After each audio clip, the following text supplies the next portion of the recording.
भक्त वेणी जी की पहरिया के घर गावना। रे नर गर्भ कुंडल जब आचत, उरध ध्यान लिव लागा, मृतक पिंड पद मद ना अहनिस, एक अज्ञान सुनागा।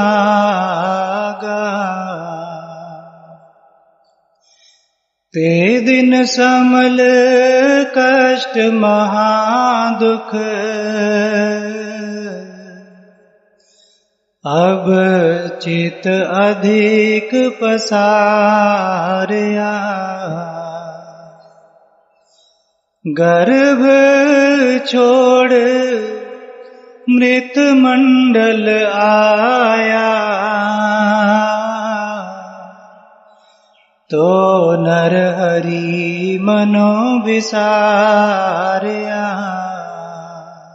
भगत बेणी जी महाराज का यह शब्द, जिन्होंने माता के गर्भ से लेकर इस शरीर के त्यागने तक का खाका खींचा है, इस पावन शब्द के जरिए आपने फरमाया, रे नर गर्भ कुंडल जब आछत, जब माता के गर्भ में बच्चे का प्रवेश होता है, माता के गर्भ से होकर फिर इस धरती की गोद पर आता है, इस धरती पर फिर ये किस तरह जिंदगी बसर करता है और फिर अंत में किस तरह काल इसको खाक में तब्दील कर दे या ये इस काल से निकलकर हमेशा हमेशा के लिए उस अकाल में समा जाए, ये यात्रा है इस जीवन की।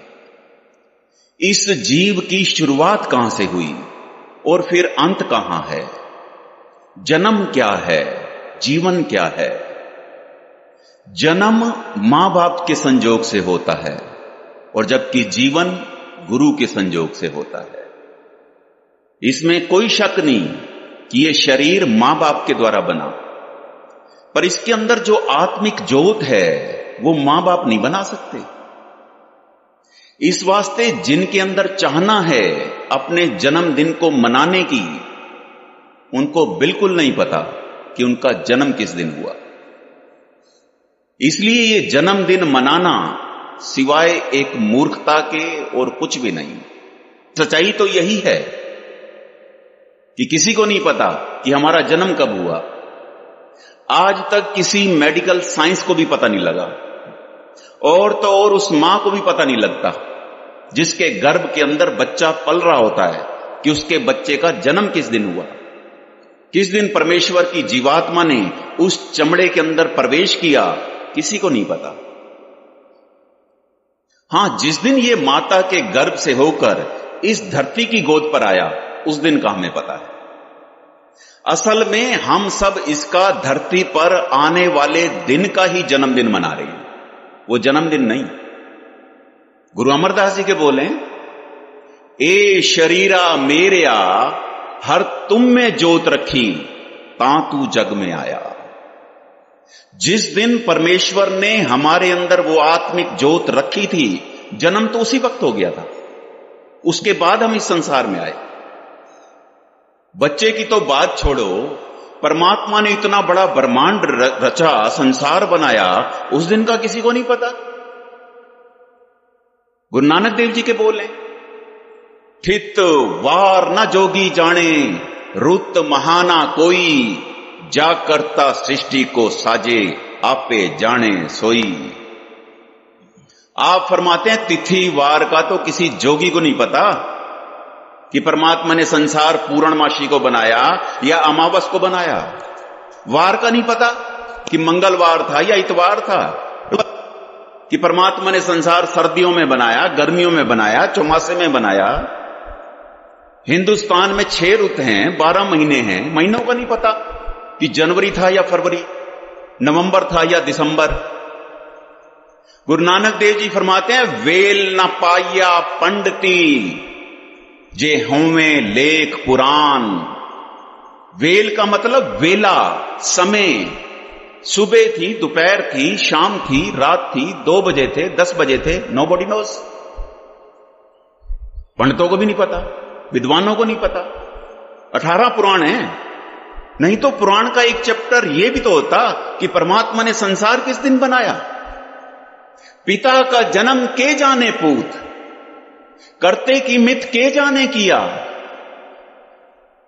जब इतने बड़े ब्रह्मांड की रचना का किसी को पता नहीं, तो क्या हमें शरीर के जन्मदिन का पता है? इसलिए आज के इस शब्द के जरिए हमने विचार करनी है कि आखिर ये जीवन है क्या। क्योंकि कई बार जिंदगी निकल जाती है, अक्सर जिंदगी समझ नहीं आती। बहुत कम लोग हैं जिनको जीवन की यात्रा समझ आ गई कि आखिर जाना किधर है और जा कहां रहे हैं। भगत बेणी जी महाराज फरमाते हैं, रे नर गर्भ कुंडल जब आछत, फ्रॉम द वेरी बिगिनिंग जीव की हिस्ट्री माता के गर्भ से शुरू हुई। आप फरमाते हैं, ओ जीव, जब तूने माता के गर्भ में प्रवेश किया तो उर्ध ध्यान लिव लागा। कहते हैं तू उल्टा लटका था पर तेरा ध्यान बड़ा ऊंचा था। भाव उस परमात्मा से जुड़ा हुआ था। मगर कैसे? जैसे हमारे सामने कोई बंदा आकर खड़ा हो जाए, अगर हम उसका सिर देखेंगे पैर नजर नहीं आएंगे, पैर देखेंगे सिर नजर नहीं आएगा। ठीक इसी तरह जब हमारी दृष्टि संसार की तरफ होती है, निराकार नजर नहीं आता। जब निराकार की तरफ होती है, संसार नजर नहीं आता। जब हमारी दृष्टि पदार्थ की तरफ होती है, परमार्थ का कुछ पता नहीं लगता। जब परमार्थ की तरफ होती है, पदार्थ का कुछ पता नहीं लगता। तो बंदे की पहचान है कि दृष्टि कितनी ऊंची चली गई, विचार कितने ऊंचे हो गए। आसमान को देखना हो, नीचे थोड़ी ना देखना होगा, दृष्टि तो ऊंची करनी पड़ेगी। और परमात्मा तो बहुत ऊंचा है। पंचम पातशाह ने कहा, अत ऊंचा ताका दरबारा। अगर उसे विचारना है, उसे समझना है, उसे देखना है, दृष्टि तो ऊंची करनी पड़ेगी, विचार तो ऊंचे करने पड़ेंगे। फिर कहते हैं, मृतक पिंड पद मद ना। कहते हैं आज हम किन किन चीजों का अहंकार किए बैठे हैं। कहते हैं जब माता के गर्भ में उल्टे लटके थे, उस वक्त तो तुझे कहते हैं इस रंग रूप आकार का भी कोई अहंकार नहीं था। क्यों? कहते हैं अहनिस एक अज्ञान सो नागा। क्योंकि दिन रात उस परमात्मा की बंदगी में थे, उसकी याद में खड़े थे।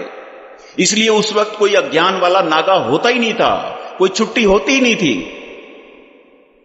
पुराने की केवल एक दिन सत्संग पे जाएंगे, आगे पीछे जाने की क्या जरूरत है। अब तो भजन बंदगी की भी नागा है। और जबकि उस वक्त गुरु नानक देव जी ने फरमाया, ऊर्ध तप अंतर करे वणजार्या मित्रा, खसम सेती अरदास। कहते हैं उस वक्त तो उल्टा लटका परमात्मा की बंदगी करता था और दिन रात एक ही अरदास करता था कि हे मालिक, तू मुझे जैसे तैसे बस यहां से बाहर निकाल, मैं तुझे कभी नहीं भूलूंगा, ये तेरा मेरा वायदा है। और ये रोज की अरदास थी, हर वक्त की अरदास थी। क्यों? क्योंकि वहां कोई और अरदास थी नहीं। ना तो वहां मकान की डिमांड थी, ना दुकान की, ना किसी साजो सामान की। वहां तो केवल और केवल एक ही डिमांड थी कि यहां से बाहर निकाल, यहां से बाहर निकाल। इसलिए बेणी जी महाराज कह रहे हैं, ते दिन समल कष्ट महादुख। कहते हैं उन दुख वाले कष्ट वाले दिनों को याद करके देख। अब याद करें तो करें कैसे? क्योंकि वो दिन तो चाह कर भी किसी को याद आते नहीं। क्यों? आपने कहा अब चित अधिक पसारिया। क्योंकि अब हमने अपना मन ही बड़ा फैला दिया इस संसार में। अब हमारी वासनाएं पूरी नहीं हो रही, जबान के रस ही पूरे नहीं हो रहे, कपड़ों के फैशन खत्म नहीं हो रहे, आंखें रूप देख देख के नहीं रज रही। आखिर हम कर क्या रहे हैं? अगर माता के गर्भ में वो अपनी जोत का कनेक्शन हमारे से तोड़ लेता, इसका नतीजा क्या होता? पंचम पातशाह, मात गर्भ में आपन सिमरण दे, तहां तुम राखण हारे। कहते हैं अगर माता के गर्भ में हमारा सिमरन उससे टूट जाता, हम गर्भ के अंदर ही सड़ जाते। ये दुनिया ही ना देख पाते, फिर हमारे जन्मदिन की आके किसी ने बधाई नहीं देनी थी। जो आता अफसोस करने के लिए आता। ठीक इसी तरह जन्म लेने के बाद जिसका उस मालिक से नाता टूट जाता है, उसका जीवन सड़ जाता है, उसका जीवन सड़ जाता है। और इस वक्त यही हो रहा है संसार के अंदर। आपने भी यही कहा, गर्भ छोड़ मृत मंडल आया, तो नर हर मनो विसार्या। माता के गर्भ से जैसे ही ये बाहर निकला, भूल गया, संसार के मृत मंडल में आ गया। ये जगत मौत का तमाशा है और क्या है। यहां लोग आ रहे हैं, जा रहे हैं, हमसे पहले ना जाने कितने यहां आए, कितने चले गए। यहां सब चलायमान है, कूड़ है, झूठ है। जब सब कुछ कूड़ है, झूठ है, फिर सच क्या है? सच वो हरि है। हरि का मतलब ही यही निकलता है, जो हर समय, हर वक्त, हर एक के अंदर, हर एक के दुखों को हरने वाला वो हरि अपना है, जिसे हमने विसार दिया। क्यों? बाबा कबीर ने कहा, सब किछ अपना, एक राम पराया। अब शरीर अपना है, परिवार अपना है, कारोबार अपना है, एक राम ही अपना नहीं। क्यों? गुरु नानक देव जी ने फरमाया, सुत कंचन सो हेत बढ़ाया। क्योंकि अब सोने चांदी से प्यार हो गया, जड़ और चेतन माया से हमारा प्यार हो गया, इसलिए उसे भुला दिया। क्योंकि अब उसकी क्या जरूरत है? अब संसार याद है, विकार याद है, फिल्म स्टार याद है। और अगर आगे भी हमारी जिंदगी इसी तरह चलती रही, इसका नतीजा क्या होगा, उसके बारे आप आगे बता रहे हैं। फिर पछताएगा मूढ़िया, तो कवन कुमति भ्रम लागा। चेत राम नाही जमपुर जाएगा, जन बिचरे अनुराधा। आप फरमाते हैं, इंसान का चोला मिलने के बावजूद अगर तूने उस मालिक को याद नहीं रखा, उसे भुला दिया, तो कहते हैं तू पछताएगा, जैसे कोई ज्वारी हार कर पछताता है। बाबा कबीर के बोले, चले जुआरी दोए हथ झाड़। आप फरमाते हैं, ज्वारी तो आज का हारा शायद कल जीत जाएगा, कल का हारा शायद परसों जीत जाएगा, पर तू जिंदगी की बाजी अगर एक बार हार गया, मुड़कर कभी नहीं जीतेगा। क्योंकि ये श्वास मुड़कर वापस आते नहीं। पंचम पातशाह के बोले हैं, तरवर बिछूने ना पात जुड़ते, जमग गौन अकेली। पेड़ से पत्ता टूट जाए, हवा के बस में हो जाता है, फिर उसका अपना कोई बस नहीं चलता। अब हवा उसे सड़क पर फेंकेगी, पानी में फेंकेगी, कहीं गंदगी के ढेर पर जाकर पड़ेगा या जलती आग में सड़ेगा, कुछ पता नहीं। इसी तरह हमारी जीवात्मा जैसे ही ये इस शरीर से निकल गई, इसका भी कोई बस नहीं चलेगा। जैसे जैसे कर्म किए होंगे, यमदूत उसी के मुताबिक इसे अगली योनि में छोड़ाएंगे। और उस वक्त आप फरमाते हैं, तू पछताएगा और मांगेगा, ये परमेश्वर 2-4 दिन और दे, मैं तुझे याद करूंगा। और उस वक्त ये दिन दोबारा मिलेंगे नहीं। सारी जिंदगी की कमाई हुई दौलत देकर भी एक श्वास भी मांगेंगे तो भी नहीं मिलेगा। ऐसे नहीं, गुरु अमरदास जी ने फरमाया कि दम दम सदा संभालदा, दम न बिरथा जाए, दम न बिरथा जाए। उसने गर्भ के अंदर भी हमारी श्वास संभाल की, अब भी कर रहा है, और हम एक श्वास उसके लिए खर्च करने को तैयार नहीं। आधा फर्ज है परमेश्वर का, आधा है हमारा। वो अपना फर्ज निभा रहा है, हम अपना फर्ज नहीं निभा रहे। वो सबके साथ है, लेकिन उसके साथ कोई विरला है। क्यों?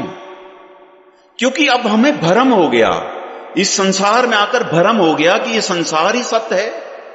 इसलिए तो दिन रात इसे हासिल करने के लिए हम यत्न कर रहे हैं। आप फरमाते हैं, तू कवन कुमत भ्रम लागा। भ्रम क्या है? जो हो ना पर प्रतीत हो कि है, उसे भ्रम कहते हैं। जैसे संसार में सुख दर्पण में मुख होता नहीं, दिखता तो है।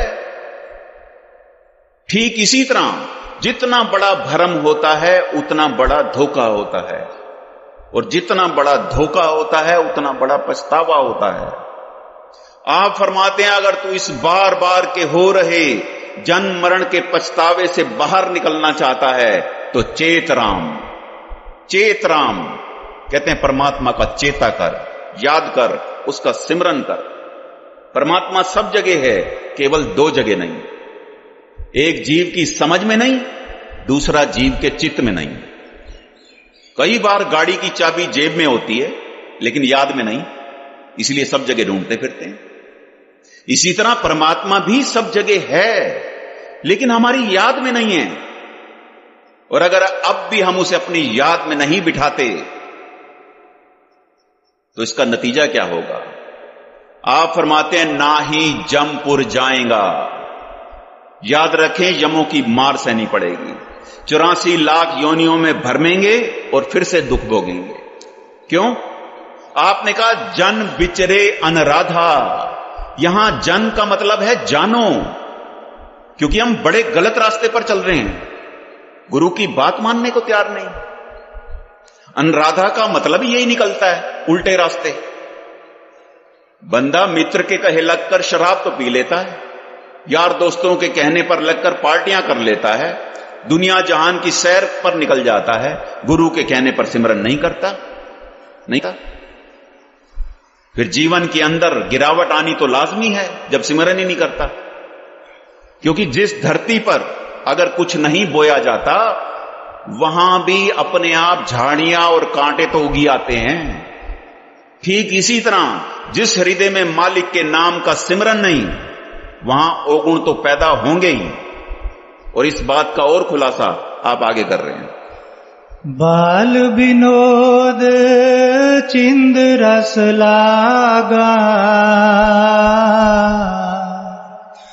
खिन खिन मोहे व्यापै, रस मिस मेध अमृत बिख चाखी, तो पंच प्रगट संताप है। जप तप संयम छोड़ सुकृत मत, राम नाम ना आराध्या, पूछ लिया काम काल मत लागी, तो आन सकत गल बांधिया। बाल विनोद चिंदरस लागा, खिन खिन मोह व्यापे। पहली स्टेज पर बच्चे का मोह ही बढ़ता है, जो उसको ज्यादा उठाता है उसी के साथ उसका मोह पड़ जाता है। पहचानता है कि मां है, बाप है, भाई है, बहन है। फिर धीरे धीरे काम, क्रोध, लोभ और अहंकार भी बढ़ते हैं, जिसके बारे आपने कहा रस मिस मेद अमृत बिख चाखी, तो पंच प्रकट संतापे। अब जैसे जैसे ये बड़ा होने लगता है वैसे वैसे ये विषय विकारों के रस भी इकट्ठे करने लगता है। क्यों? क्योंकि पांचों विकार अब इसके अंदर जागते हैं, और जैसे जैसे ये इन विकारों से जुड़ेगा वैसे वैसे ये परमात्मा से दूर होता जाएगा। गुरु अमरदास जी के बोले, लिव छुटकी लगी तृष्णा, माया अमर वर्ताया। ए माया जित हर विसरे, मोह उपजे भाव दूजा लाया। क्योंकि जैसे ही ये उस मालिक से इसकी लिव टूटी, ये इस मायावी संसार के दायरे में आ गया। इसलिए तो दूसरे दूसरे चक्रों में उलझ गया, क्योंकि अब इसे भला बुरा समझ नहीं आता। जिसे भला समझता है वो है बुरा, जिसे ये अमृत समझता है वो है जहर। पंचम पातशाह के बोले, अमृत कोरा बिख्या मीठी, साकत की बिद नैनो डिठी। क्योंकि जैसे जैसे जवानी नजदीक आती है विषय विकारों की वृत्ति भी बढ़ती चली जाती है।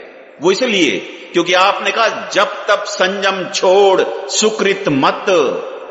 मत तो मैली होनी थी, जब इसने जब छोड़ दिया, तब छोड़ दिया, संयम छोड़ दिया।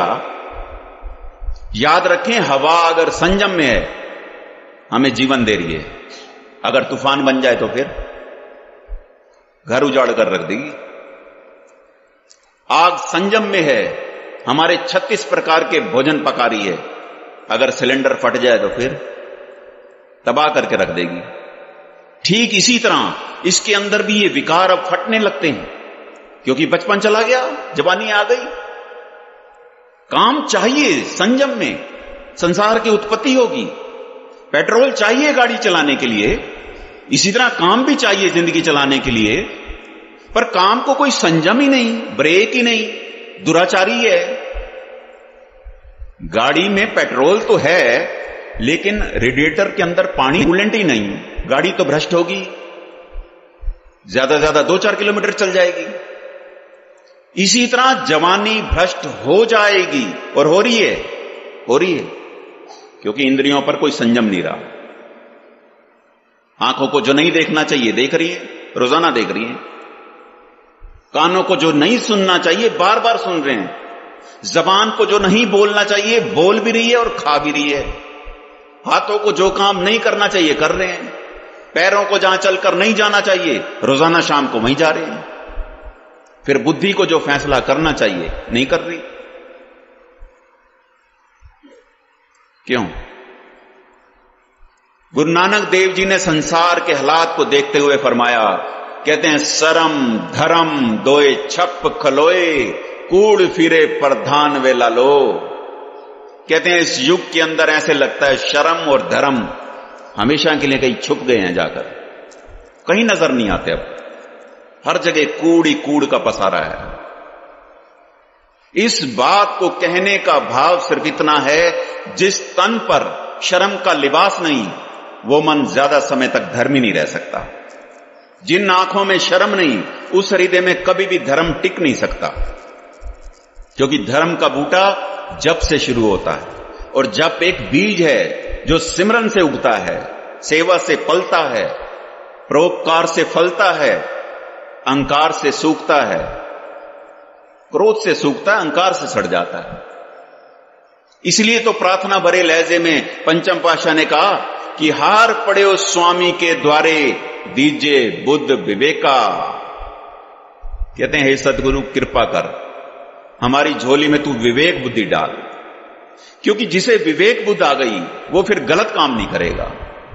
मन का तो काम है शरारत करना, करेगा, पर लगाम है बुद्धि, रोक लेगी। और जिसे भी गुरु की मत आ गई, और ये मत अगर इसकी निरंतर चलती रही, इसका नतीजा क्या होगा? तीसरी पातशाही ने फरमाया, सतगुरु की मत जिसनु आवे सो सतगुरु महे समाना।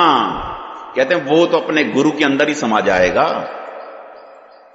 दुनिया का हर एक इंसान कहीं ना कहीं जाता है, कोई मंदिर मस्जिद गुरुद्वारों में जाते हैं, कोई गिरजाघरों में जाते हैं, कोई कहीं और जाते हैं, वहां जाकर हम दान पुण्य भी करते हैं, कहीं रुमाले चढ़ाते हैं, कहीं चादरें चढ़ाते हैं, कहीं कुछ और भी चढ़ाते हैं, लेकिन वापस आते वक्त उन चीजों को हम उठाकर नहीं लाते। लेकिन अफसोस, बंदा थोड़ी देर सत्संग में आता है, अपनी मत को अपने गुरु के आगे रखता है, वापस जाते वक्त अपनी मत को फिर से उठाकर ले जाता है। फिर जीवन बदले तो बदले कैसे? क्योंकि आपने कहा राम नाम ना आराध्या। अब भगवान का नाम किसे याद है? संसार याद है, कारोबार याद है, फिल्म स्टार याद है, छोटा सा बच्चा भी बता देता है एक्टर कौन सा है, ये खिलाड़ी कौन सा है। सत्संग में शब्द कौन से महात्मा का है नहीं पता। क्यों? आपने कहा उछलिया काम काल मत लागी तो आन सकत गल बांधिया। क्योंकि काम ने आकर आंखों पर ऐसा पर्दा डाल दिया। हर एक के अंदर 3 वासना प्रधान होती है। पहली काम वासना, दूसरी लोभ वासना, तीसरी अहंकार वासना। और जो अहंकार की पूर्ति कर दे उससे मोह हो जाता है, जो रुकावट खड़ी कर दे उससे क्रोध हो जाता है। और जब काम रस ज्यादा उत्तेजित हो गया, घर वालों ने क्या किया? तो कहते हैं तुआन सकत गल बांधिया, घर वालों ने इसकी शादी कर दी। सकत का मतलब स्त्री होता है। कहते इसका ब्याह कर दिया, लेकिन ब्याह होने के बाद इसकी कैसी अवस्था रही उसका खुलासा आप आगे कर रहे हैं। तरुण तेज पर त्रिय मुख जो है, सर अपसर ना पछाणिया, उन्मत काम महाबिख भूले, पाप पुण्य ना पछाणिया, सुत संपत देख एह मन गर्व्या, राम हृदय ते खोया, अवर मरत माया मन तोले, तो पग मुख जन्म बिगोया। तरुण तेज पर त्रय मुख जोहे, सर अफसर न पछाणिया। जवानी के काम के नशे में कईयों को अपने घर पर ही संतोष नहीं होता। वो जबकि दशम पातशाह हिदायत दिया करते थे कि अपनी स्त्री संग स्नेह बढ़ाओ, पर स्त्री स्वप्न न लाओ, क्योंकि धर्म तो यही कहता है कि कर्मों अनुसार हम जिसके साथ भी ब्याहे गए उसके अलावा किसी और के बारे में सोचना भी कितना बड़ा पाप है, हम जानते ही नहीं। वो इसलिए क्योंकि आपने कहा उन्मत्त काम महाबिख भूले, पाप पुण्य न पछाणिया, क्योंकि काम का ऐसा नशा चढ़ गया, अब इसे पाप पुण्य आचार विचार की कोई खबर ही नहीं रही। क्योंकि ब्याह हुआ, बच्चे भी हो गए और थोड़े बहुत पैसे भी कमा लिए, फिर नतीजा क्या हुआ? आपने कहा सुत संपत देख ए मन गर्भया, राम हृदय ते खोया। सुत मैंने बच्चे, संपत मैंने धन। माया के दो ही रूप हैं, जड़ माया चेतन माया। जब बंदे के 4 दिन अच्छे आते हैं उस वक्त इस बात का अंदाजा नहीं होता कि फिर कभी जीवन में गिरावट भी आएगी। जब पतंग आसमान की बुलंदियों पर होती है, कहां खबर होती है कि अगर कट तो बहुत ज्यादा डोर का नुकसान तो उसी वक्त ही होता है। इसी तरह जो लोग कामयाब हैं वो मगरूर हैं अपनी अकल पर, वो अपने अहंकार में होते हैं। उनको लगता है कि अब गुरु की क्या जरूरत है, सत्संग जाने की क्या जरूरत है। बच्चे जवान हो गए, घर में 4 पैसे आ गए, सुख सुविधाओं के साधन बन गए। ये नहीं पता कि सुख पहले भोग बनता है, भोग के बाद रोग बनता है। अगर परमात्मा ही भुला दिया, ये सुख भोग को जन्म देगा और ये पक्का भोगी बनेगा। क्योंकि जब परमात्मा को ही हृदय से निकाल दिया तो ऐसे बंदे की अवस्था क्या हो जाती है? पंचम पातशाह ने कहा संपत डोल झोल संग झूलत, माया मगन भरमत गुगना। जब बंदा माया की पींग पर बैठकर झूले लेता है, पींग का एक नियम है, आजकल तीज का त्योहार आसपास ही है शायद, गांवों के अंदर झूले लगाए जाते हैं पेड़ों पर। कभी झूले को गौर से देखना, जब बंदा बैठकर झूले लेता है तो जितनी फोर्स वो आगे की तरफ लगाता है, पीछे लाने के लिए फोर्स नहीं लगानी होती, पीछे पींग अपने आप ही आती है। इसी तरह जो लोग माया की पींग पर बैठकर झूले लेते हैं, अपनी कर्म इंद्रियों, ज्ञान इंद्रियों, मन को, सूरत को, जितना जोर वो माया की तरफ लगाते हैं उतना ही वो परमात्मा से दूर हो जाते हैं। क्योंकि माया के अंधेरे ने इसे उल्लू बना दिया। आसमान पर सूरज चढ़ा है, उल्लू को नजर नहीं आया। इसी तरह हमारे अंदर भी सूरजों का सूरज परमात्मा अंदर है, नहीं दिखता। चंद्रमा का भी चंद्रमा, ब्रह्मांडों का रचनहार अंदर बैठा है, लेकिन बीच में माया ने ऐसा अंधेरा बना दिया, नहीं दिखता, नहीं दिखता। ऐसी हालत हो चुकी है। और इतना ही नहीं, आपने तो कहा अवर मर्त माया मन तोले तो भगमुख जन्म भिगोया। कईयों की निगाह हर वक्त बेगाने तन पर या पराये धन पर खड़ी रहती है। हमेशा यही सोचते हैं कि फलाना मरेगा, कितनी जज़ाद मेरी हो जाएगी, क्योंकि हर वक्त अपने मन को माया के तराजू पर तोलते हैं कि मुझे क्या मिलेगा। और कई बार तो अपने ही बच्चे इंतजार करते हैं कि मां बाप कब मरेंगे, कब जज़ाद हमारी होगी। इस संसार के लोभ में, विषय विकारों के रसों में अक्सर लोग अपनी जिंदगी बिताकर चले जाते हैं, और जब बुढ़ापा सामने आता है क्या हालत हो जाती है, उसके बारे आप आगे बता रहे हैं। पुंडरकेश कुसुमते तौले सप्त पताल की वाणी, लोचन श्रम बुध बल नाठी, ता काम पवस मधानी, ताते बिखे भई मत पावस, काया कमल कुमलाना, अवगत बाण छोड़ मृत मंडल, तो पाछे पछताना। पुंडरकेश कुसुमते धोले सपत पताल की वाणी। मानव जीवन के 4 ही पड़ाव हैं। पहला गर्भकाल, दूसरा बचपन, तीसरा जवानी, चौथा बुढ़ापा।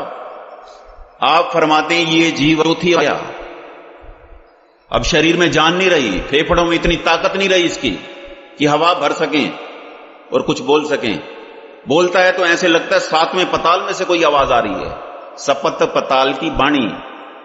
और दूसरी बात आपने कहा पुंडरकेश कुसुमते धोले। कुसुम का फूल बहुत ही सफेद रंग का होता है, और आप फरमाते हैं उससे ज्यादा सफेद तो अब इसके बाल आ गए। और बाल सबसे पहले कानों की तरफ से सफेद आते हैं। क्यों? क्योंकि बुढ़ापा आकर आवाज लगाता है कि तेरा बचपन चला गया, जवानी चली गई, उसमें जो गुनाह हो गए कम से कम उन्हें तो धोने की कोशिश करें। हम जितने यहां बैठे हैं, क्या हमें नहीं पता कि हमने अपने मां बाप से छुपकर क्या किया, अपनी औरत अपने आदमी से छुपकर क्या किया? सब कुछ पता होने के बावजूद फिर भी बंदा अपनी आंखें मूंद लेता है। क्यों? क्योंकि अंदर अपने गुनाह नजर आते हैं, और जब तक अपने गुनाहों पर निगाह टिकती नहीं, जीवन बदल नहीं सकता। बंदे की आदत है दूसरों के गुनाह देखना। आपका शरीर बहुत सुंदर हो, कपड़े भी आपने बड़े बेशकीमती पहने हो, मक्खी को तो कोई वास्ता नहीं उसकी कीमत का। मक्खी तो केवल ये देखती है गंदगी कहां पर लगी है। इसी तरह कईयों की निगाह दूसरों की कमियों पर खड़ी रहती है। अपना जीवन हाथ से निकलता जा रहा है, उसकी कोई फिक्र नहीं। और जबकि अब हमें चाहिए कि अपने जीवन में परिवर्तन लाएं, कर्म बदलें, अपनी रहनी बदलें। आप फरमाते हैं लोचन सर में बुधबल नाठी ता काम पवस मधानी। कहते हैं शरीर में अब जान नहीं रही, आंखों से दिखना भी कम हो गया, लेकिन कामनाओं की मधानी अभी भी हम संसार में चलाना चाहते हैं। क्यों? क्योंकि शरीर बूढ़ा होने से कामना बूढ़ी नहीं होती, लोभ बूढ़ा नहीं होता, उल्टा और जवान होते हैं। संसार की सरकारों ने तो हमें 60-65 सालों में रिटायर कर दिया।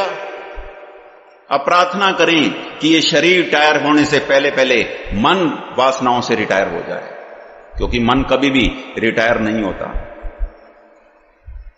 मन को मारना था गुरु के शब्द ने, गुरु के ज्ञान ने, उसे हम ऊपर ऊपर से गाते हैं। जो काम मन करके करेंगे अंदर संस्कार भी तो उसी के बनेंगे। अब हम विचार करें, जितना मन करके हम सिनेमा देखने जाते हैं या दुनिया के काम काज को अंजाम देते हैं, क्या उतना मन करके हम भजन बंदगी करते हैं? क्यों? क्योंकि कामनाओं की मधानी अभी भी हमारी संसार में चल रही है। बच्चे बिल्कुल बताने को तैयार नहीं, फिर भी बाप रोजाना पूछता है कि दुकान पर आज क्या क्या हुआ, कितनी सेल हुई, कितना प्रॉफिट हुआ। वो साथ बैठना नहीं चाहते। ये जबरदस्ती कामनाओं की मधानी बीच में मारता है, अपना बिल्कुल नहीं देखता कि खुद का आज क्या बना। अब इन चक्रों से निकलें। संत रविदास जी के बोले, उससे पहले तो आपने भी ये बात कह दी, तांते बिखे भई मत पावस काया कमल कुमलाना। ये शरीर का स्वभाव है, जैसे जैसे बूढ़ा होता है सुकड़ता है, लेकिन मन फैलता है संसार में। इस शरीर से ही हम शिक्षा ले लें। जैसे शरीर सुकड़ रहा है ऐसे मन भी तो सुकड़ना शुरू हो जाए संसार से। कैसे तन छोड़ रहा है इस चमड़ी को, इसी तरह हमारी जीवात्मा भी छोड़कर चली जाएगी इस तन को, क्योंकि प्रकृति का नियम है। संत रविदास जी ने कहा, क्या तू सोया जागे आना, तै जीवन जग सच कर जाना। ये तन जाग जाता है, टेलीफोन की घंटी बज जाए, कुत्ता भौंक पड़े, बिल्ली बर्तन गिरा दे, ये तन जाग जाता है। लेकिन मन इन चीजों से नहीं जागता। मन को जगाना था गुरु के शब्द ने। इसलिए आपने कहा, अवगत बाण छोड़ मृत मंडल तो पाछे पछताना। जो परमात्मा व्यक्ति नहीं है, शक्ति है, क्रिएटिव पावर है। अंदर हो रही हमें उसकी वाणी सुननी थी, उसी के मुताबिक हमें अपने कर्म कमाने थे, लेकिन अंदर हो रही उसकी वाणी को हमने कभी सुना नहीं। क्यों? पंचम पातशाह ने कहा, नाम सुनत जन बिच्छू डसाना। क्योंकि भजन बंदगी की बात तो ऐसे लगती है जैसे कोई बिच्छू लड़ गया हो। अखबार 3-3 घंटे बैठ के पढ़ेंगे, सिनेमा 3-3 घंटे देखेंगे। क्यों? क्योंकि अंदर रस है कई जन्मों का, संसार का। जिस पत्थर की ढलान जिधर की बनी हो, पानी जब मर्जी उसके ऊपर बिखेरो उसी तरफ जाएगा। मन की भी कई जन्मों की ढलान है विषय विकारों की तरफ जाने की, आज की नहीं। और अगर आगे भी हमारा जीवन इसी तरह विषय विकारों में बीतता रहा, नतीजा क्या होगा? आपने कहा, तो पाछे पछताना। क्योंकि डेथ बेड पर सिवाय पछतावे के और कुछ रहता नहीं। सारी जिंदगी के किए हुए कर्म सामने आकर खड़े हो जाते हैं और वो फिर भारी लगते हैं। फिर बंदा सिर पर हाथ मारता है कि मैंने अपना अनमोल जीवन ऐसे ही ओछे रसों में बिता दिया। और इस बात का और खुलासा आप आगे कर रहे हैं। निकट देह देख धन उपजै, मान करत नहीं बूझै। लालच करे जीवन पद कारण, लोचन कछु ना सूझै। ताका तेज उड़या मन पंखी, घर आंगन ना सुखाई। बेणी कहे सुनो रे भगतो, मरण मुकत किन पाई। निकटी दे देख धुन उपजे, मान करत नहीं बूझे। कहते हैं अब दोते पोते इसके आसपास घूमते फिरते हैं, लेकिन इसकी बात सुनते नहीं। ये अंदर से कलपता है कि जिनके लिए अपना जमीर बेचा, अपना ईमान बेचा, वो आज ऐसा करते हैं, लेकिन उनके मुंह में फंसा है। ये चाहता है मेरे साथ बैठें, बात करें, हाल चाल पूछें, वो पूछने को तैयार नहीं। वो तो कहते हैं बाबा परे हट। फिर भी उनके मुंह में फंसा है, अहंकार करता है कि मेरे दोते, मेरे पोते, मेरा ये, मेरा वो साथ बैठना नहीं चाहते, पूछना नहीं चाहते। ऐसा क्यों? आपने कहा, लालच करे जीवन पद कारण, लोचन कछु न सूझे। आंखों से दिखना बंद हो गया, कानों से सुनना बंद हो गया, घुटने चल नहीं सकते, शरीर में बल नहीं, लेकिन अभी और जीने की तमन्ना भरी पड़ी है कि और 2, 4, 5 साल जी लूं। बड़े लोग मिलते हैं दुनिया में जो कहते हैं मैं पोते का ब्याह तो देख लूं, आखिर पता नहीं हम किन चक्करों में घूम रहे हैं। पोते दोतों को तो पता भी नहीं लगेगा कब उन्होंने अपनी सेटिंग कर लेनी है। अब हम अपने ब्याह की चिंता करें, जिसके बारे बाबा फरीद ने कहा, जिंद वोटी मरण वर ले जासी पर नाए। यमों का फरिश्ता एक दिन हमारी जीवात्मा को ब्याह कर ले जाएगा, लेकिन मरने को किसी का जी नहीं करता। क्यों नहीं करता? क्योंकि जिसके अंदर जितनी संसार की वासनाएं ज्यादा होंगी उसको उतना ही मरने से डर आएगा। और जिस दिन ये वासनाएं समाप्त हो जाएंगी, नतीजा क्या हो जाएगा? जैसा बाबा कबीर ने कहा, जिस मरने ते जग डरे मेरे मन आनंद। हमें 60, 70, 80 साल मिले, हमने क्या किया? 2 मकान बना लिए होंगे, 2-4 दुकानें खोल ली होंगी, 2-4 बच्चों को जन्म दे दिया होगा। ये काम तो जानवर भी कर लेते हैं। अपने परिवार की पालना तो वो भी कर लेते हैं, रहने जोगा आलना तो वो भी बना लेते हैं। गुरु नानक देव जी फरमाते हैं, जन्मे का फल क्या गणी, जाहर भगत ना भाव।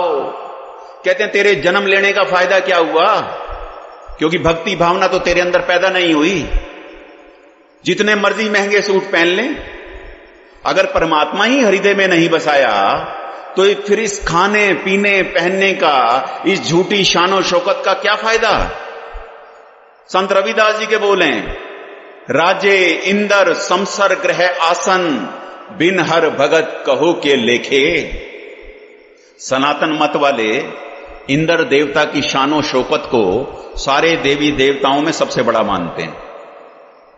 आप फरमाते हैं, राजे इंद्र जैसी भी इस धरती पर अगर तेरी शानो शौकत क्यों ना हो जाए, बिना भक्ति के तेरी जीरो वैल्यू नहीं। इसलिए आप समझाते हैं, तू कर क्या रहा है? तुझे इंसानी चोले की अहमियत को समझना था, अभ्यास करना था, तन की मेहनत से रिज़्क कमाना था, लेकिन मन के पुरुषार्थ से तो परमार्थ कमाना था। सारी जिंदगी हम रिज़्क तो कमाते रहे, लेकिन परमार्थ का हमने कभी ख्याल नहीं किया, कभी सोचा ही नहीं कि परमात्मा ने ये शरीर दिया किस वास्ते, हम इस संसार में आए क्यों, कभी सोचा ही नहीं। कितनी बार सत्संगों में जाकर हमने सुना, गोविंद मिलन की एह तेरी बरिया। कहां गई वो बारी, कहां गई? जिन्होंने कमा ली वो पूजन योग है, नहीं तो हमारे जैसों की तो ऐसे लगता है शायद हवा में उड़ गई कहीं, क्योंकि जबान से गा रहे हैं बस, अंदर तो चाहना है संसार की। इसलिए बाबा कबीर चिताते हुए कहते हैं राम न जपो कमन मत लागे, मर जाए बे क्यों क्या करे अभागे। कहते हैं किस मत पर चल रहे हो? जब मर जाओगे क्या करोगे, किसे पुकारोगे, किसे आवाजें लगाओगे? बाबा कबीर कहते हैं फिर लगाना इन दोतों पोतों को आवाजें, लगाना फिर इन जमीनों जजादों बिल्डिंगों को आवाजें, और जिस तरह की आवाज लगाएंगे अगला जन्म ये वहीं करवाएंगे। क्यों? पंचम पातशाह ने कहा, अपनी इतनी कचुना सारी, अनिक काज अनिकदा वर्दा, उर्जो आन जंजारी।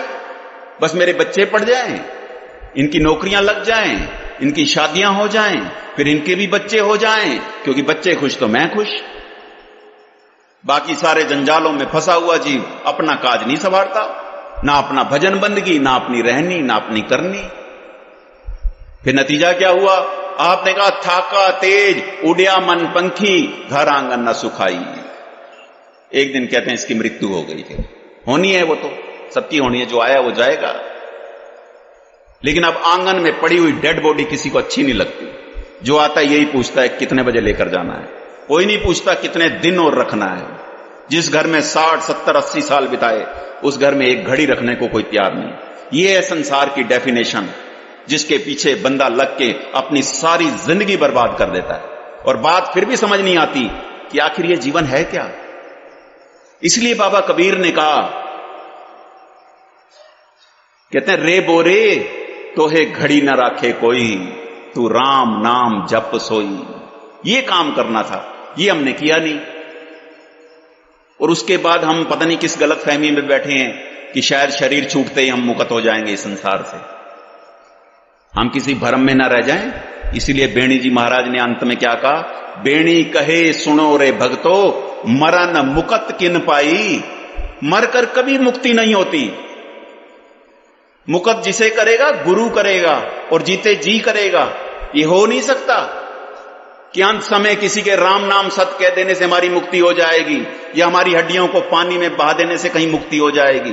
बिल्कुल नहीं होगी, क्योंकि मुक्ति का संबंध इस तन से नहीं, इस तन का संस्कार प्रत्यक्ष अग्नि में होता है, सूक्ष्म शरीर का संस्कार ब्रह्म अग्नि में होता है, और वो जीते जी खुद को करना पड़ता है, तब मुकत होता है। था का तेज उड़या मन पंखी, घर आंगन न सुखाई। बेणी कहे सुनो रे भगतो, मरन मुकत किन पाई।